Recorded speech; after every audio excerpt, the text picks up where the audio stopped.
What's happening, guys? It's Tony aka Labs here. We're back with a brand new draft league video, baby. I'm your coach of the Austin FC Verdeerlings, and we are here for Draft Jam Season 1, our newest draft league on the channel.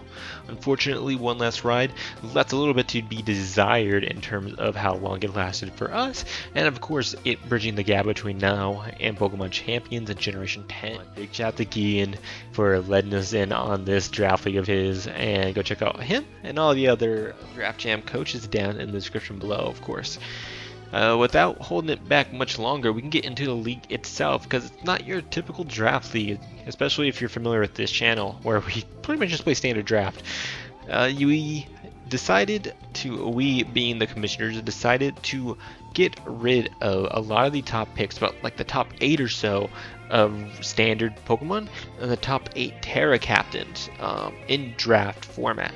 So things we aren't going to see, of course, on top of the regular picks, or the regular bands, is Meowscarada, Deoxys Speed, Darkrai, Iron Valiant, Great Tusk, Terapagos, and Sneasler. So, grab pretty much the bulk of what is considered the top, top of the top. I mean, there's no better mons than Meowscarada Speed, Deoxys Speed, Darkrai, Iron Valiant, Great Tusk, and Terapagos. I mean, those things are super, super strong. And so at this point, the strongest mon and most expensive Pokemon outside of like just standard without Tera Captain being put into its consideration is Garchomp.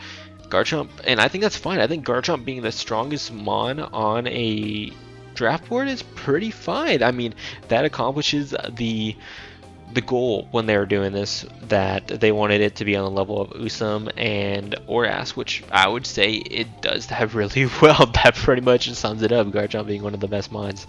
And then there's the other band, of Sneasler, which is just, Keegan's hate child. He friggin' hates Sneasler, so that's just thrown in there. I mean, why not, I guess. RIP Sneasler. And from there, we got some Tera bands with Torn T, Raging Bolt, Zarude, Keldeo, Hydrapple, Enamor's Eye, and Ogerpon Wellspring, which, once again, I'm pretty happy with these. I think these are all really, really good bands. So let's get into the draft.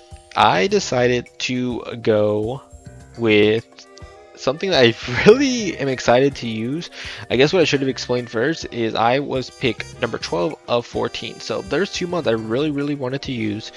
And then on top of that, I really wanted to try to grab as much as I could off of my OLR team, because that was really short-lived and I really like that team. And so the 2 ones I was really looking at was both Roaring Moon and Ting-Lu. Both of those seemed really, really good, especially with those top picks gone. Ting-Lu just is going to be so much harder to break, and Roaring Moon just becomes really, really hard to stop, I think, at that point. And both of those got grabbed before me, with me being so late in the draft. So I decided to go with Tera Quaquaval. Initially, I wasn't sure if I wanted this to be my Tera captain or not. I was still on the fence about it. Like, I was thinking, do I want to grab 16-point Tera Quack, or do I maybe want to go with just like 2 medium picks of like a 12 and a 13-point Tera Cap? Ended up going with Tera Quack at the end. I guess maybe a slight spoiler, but I mean, it can snowball so many draft games so quickly with it having such a strong stab with Aqua Step and being able to boost its speed in the process, and of course with it having both either Source Dance or Bulk Up or just Moxie to boost its attack, it becomes really strong. And with a Tera, you can make it yourself defensively so that you can set up really easily on certain mons, or you can just boost your stab or give yourself a coverage move you need to maybe break a bulky water or something and just go to town. So I think this is going to be a really, really strong pick. I think this is one of the strongest Tera captains in this specific format, so I'm really excited to use it. And from there, about 4 picks later, it comes back down to me. I decided to grab Lando Eye. So Lando Eye, I grabbed in a whim, just because I didn't have access to the draft board at the time of my pick, and I was just having the picks read to me. This is where it bounces back to me saying I wanted to grab things off of my OLR team. I forgot that I was looking at Gliscor, and that was potentially going to be my Tera captain over Quack. And I completely spaced on it, that I wanted it to be a Tera, that I wanted to grab it. So I grabbed Lando. I can't be mad though. I mean, Lando is just super strong. It breaks without having to set up, which is super awesome thanks to Sheer Force Life Orb. And it's just going to be able to help facilitate Quaquaval cleaning up games later. I'm really, really happy with grabbing Lando. I can't be too upset that I missed Gliscor for Lando. I think they both are really, really strong. And we're going to see Lando do great things this season. So about another 30 picks go, and then it's back to me. I just decided to grab what I think is the strongest thing on the board at this point, and that's Latias. Latias, of course, being super, super strong, of great speed tier, being my fastest mon on the team at 110. And of course, it just facilitates a ton of what I needed to do. It can support my setup with screens, or I think it gets Memento. I believe it gets Memento, but I mean, even better than Memento is Healing Wish. It can Healing Wish up either of my breakers if they had to take damage earlier in the game to help me, you know, take off a check earlier. And so the Latias is super strong. And on top of that, it can just do what it offensively what it needs to do. You slap a boosting item on it like a Soul Dew, a Life Orb, a Specs, it's breaking through teams, right?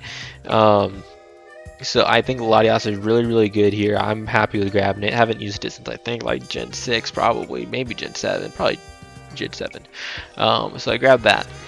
About 4 picks later, it comes back to me, and with the Tera bands, we got rid of two of the best two of the best hazard removers, with both Great Tusk and Terapagos being gone. So that's also another reason why I decided to grab Quack, being a really, really solid spinner. But of course, with Quack being my Tera captain, I want it to be able to break what I need to and not have to worry about losing a slot to spin or having to come in and take damage in order to get a spin off. I wanted a second spinner. Initially, I grabbed Donphan in this slot. However, I had completely forgotten I had grabbed Lando. So with a mid-draft trade, we picked up Tentacruel. I'm very happy about this. One of the best mods when it comes to roll compressions. I mean, sets up T-Spikes for me. Both removes hazards by absorbing T-Spikes or just spinning other hazards away. Gives me a bulkier water, at least on the Spadef side, that Quaquaval no longer has to worry about having to be the only water type switch in right now. That helps there. And of course, it has really good support moves with T-Spikes of its own. It can spin, and it gets a knockoff and flip turn. Flip turn being an amazing move to keep up my initiative, and knockoff just to punish Pokemon coming in trying to just wall my Tentacruel. So that's super awesome. Love it. Tentacruel is a great pickup. Super happy I was able to make that trade with another coach. So from here comes 30 more picks, comes back to me. I'm looking at my team. I'm trying to think about how I want to also close out my draft, and I'm seeing I'm going to be pretty ground weak, to be honest. So I'm looking at grass types. I'm also going to be really electric weak, low key. And so I'm looking at grass types, and there's like 2 or 3 left on the board at this point. Superior, which I was debating, but it was like on the fence. I think I wanted to make it a Tera captain if I was going to use it, and I'm pretty sold on Quack at this point. But Sinasha, I was also debating. Ultimately, I decided to grab Rillaboom though. So Rillaboom is really, really nice. It can heal up my team with some grassy terrain. It can weaken the ground weakness. Glanders is one of the few ground types that don't get punished really by the grassy terrain being up, because I'm attacking with earth powers mainly. So that's always really, really nice as well. I was also happy with Rillaboom being able to get U-turn and be able to get more initiative for me, knock off to punish switch-ins to Rillaboom. So this seems really, really nice for me. Just wanting to get 2 back-to-back knockoff users to help me with getting rid of boots and stuff like that, so I can maybe hazard stack on the other side. Seems pretty nice. So it comes back to me. Speaking of hazard stack, I decided, hey, I want to grab Spikes here. I need a Steel and Fairy type, and I mean, I have other rockers on the board right now. I only have Lando, but I have other that I want to grab later, so I don't mind. Let me try to grab my Spike user right here. I decided to grab Klefki. Klefki, of course, is really, really good at roll compression, and does a lot of what Lottie does as well when it comes to setting up sweeps, because it can set up the screens, it can set up spikes that make chipping down the walls really, really easy. And yeah, I mean, Klefki does what it needs to do. It can wall, the dragons, and the fairy types really, really well. And Thunderwave opponents and just allow Quack to outspeed really quickly, as well as the Lando.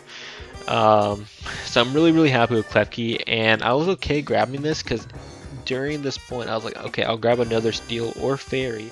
I'm going to spoil it now, I did not grab either one. I did not grab another Steel or Fairy, so I think that's probably something that I'm going to have to change later in the draft. Not in the draft, but in the league, where I'm going to have to make a drop later to help get some of the compression off of Klefki. That's okay, we'll deal with that one when it comes.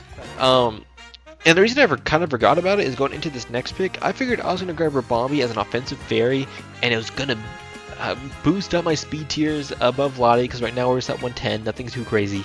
I'm like, okay, we can get faster with Rabambi, and even get webs potentially, we're gonna be great. I got sniped. So now we're sitting really, really bad, and I'm having to look at, okay, what else can I grab above Lottie that looks decent? And I end up being forced to grab Kilowattrel. I mean, Kilowattrel is pretty good when it comes to when it has Tera. I mean, gets a huge power jump when it has Tera, and so I'm debating having to use my second Tera slot on it. But I mean, it gives me a ground immunity, gives me an electric immunity, which is really, really nice. Breaks the waters for my Quack and my Lando, which is amazing. And we're just gonna have to see what role it can play. The only other option really was like Talonflame, and I was debating it. It gives me another T-Fogger, right? Another hazard removal option. I just decided to go with Kilowattrel, and we'll see how it fares in this season. Because I wasn't really happy with the other electric types that were still sitting on the board, to be honest, to help break my waters, because I know I needed an electric type to do that. But let's go with Kilo. So at this point, I'm like, okay, how do I want to round up my team? Because I have realized, and much too late, that we have a ton of points in this draft, a ton more than you're used to. And so I'm like, okay, I need to make some change, or I could have grabbed a lot more of the top picks earlier and grab my role players later, as a lot of the smarter coaches did. Unfortunately, I was not that smart. So here we are. I'm having to figure out what I want to grab now. I'm like really left with what feels like underwhelming picks, because I didn't grab any of the strong guys sooner. So I decided, hey, I still need a dark type. I really want to grab Urshifu, and I get sniped at it before it gets to me. So my other backup dark type was T-Tar, and T-Tar seems like a cool dark type. And I can also Tera this Tyranitar, which seems super exciting. I think Tera T-Tar sounds like a lot of fun. Luckily, my team getting chipped by sand doesn't matter as much when I have grassy terrain also being in play, so that they at least like help counter one another in that sense.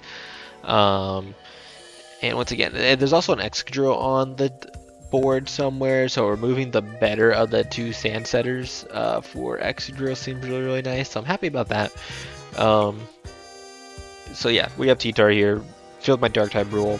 You know what T-Tar does. It's also another rocker, so Lando doesn't have to do the job. Not like I ever was gonna make Lando do that probably, but it doesn't have to do that now. So now we have Brox on T-Tar, we got Spikes on Klefki, we got T-Spikes on Rillaboom, or I'm sorry, on Tentacruel.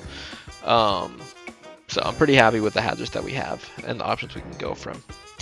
And so here, once again, it comes back to me, and I'm like, okay, let me just grab what I think is the strongest on the board at this point, and another strong Tera Captain option. And so I grabbed Gengar. This is what I really wanted to pair with my Urshifu Single Strike, and unfortunately it got grabbed. I was really excited because I thought I'd be able to get that duo there, a super strong core, and unfortunately I couldn't. But hey, Gengar is super strong. I think with Tera it could be really cool as well if I decide to make that my Tera Captain. Ultimately, I decide to go with Tera T-Tar, but I might change that mid-season. I'm not gonna lie, I might change it to Gengar. We'll see how it plays out. I like having the option there of a Tera Gengar, right? That seems really, really strong, so that's what we're going with. And lastly, my last pick comes around, and I decided to grab Moltres. It's like one of the few mons that are left on the board that doesn't feel like I'm being repetitive with its role. I don't have a fire type yet. It gives me a fairy resist, which is super nice. Another ground immunity, which is cool. It plays pretty well synergy with Quaquaval, which is nice as well, if I manage to outspeed and get a U-turn out. So that's always great.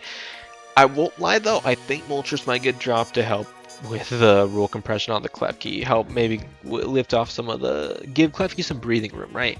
So we'll see how Moltres plays out. This is where we're at with the draft. How do you guys feel about it? Let me know in the comments below. I think I could have definitely planned this out a lot better had I realized just how many points we had and started grabbing some of those top picks a lot sooner. It would have been nice. Unfortunately, we didn't do that, and we're looking at maybe a few more lower picks than most other people in the draft. So we'll see how it fares. We're just hoping to make it a playoffs. I'd be happy with that push. We have a lot of amazing coaches here, most of which who I've never got to play in the Wi-Fi scene, and so I'm super excited for this league. If you are as well, hit that like button and subscribe. These are going to be going up every Saturday for the remainder of the season, as well as some ZA content on the way. I want to thank you guys so much for watching once again, and I'll see you guys next time. Peace.